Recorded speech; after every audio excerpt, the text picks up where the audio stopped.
చచ్చిపోతాం కావచ్చని కొందరు, చనిపోవాలని కొందరు, నేను చచ్చిపోతే బాగుండని కొందరు, నానా రకాలుగా మరణంతో కొట్టుమిట్టాడుతూ ఉంటారు.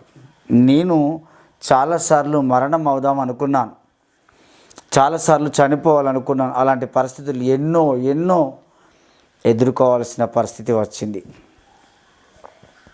ఎందుకు నేను మీకు జ్ఞాపకం చేస్తున్నానంటే, ఈ రోజున మరణము మనకు చాలా దగ్గరగా ఉంది, మన వెన్నంటి ఉంది. కానీ చనిపోకుండా బ్రతికి ఉన్న వాళ్ళందరూ కూడా దేవుని కృపలో ఉన్నారని నేను జ్ఞాపకం చేస్తున్నాను.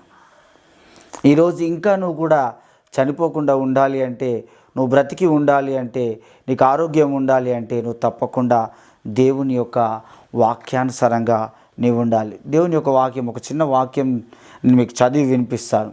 ప్రసంగి గ్రంథము 7వ అధ్యాయము 26వ మాట. మరణము కంటే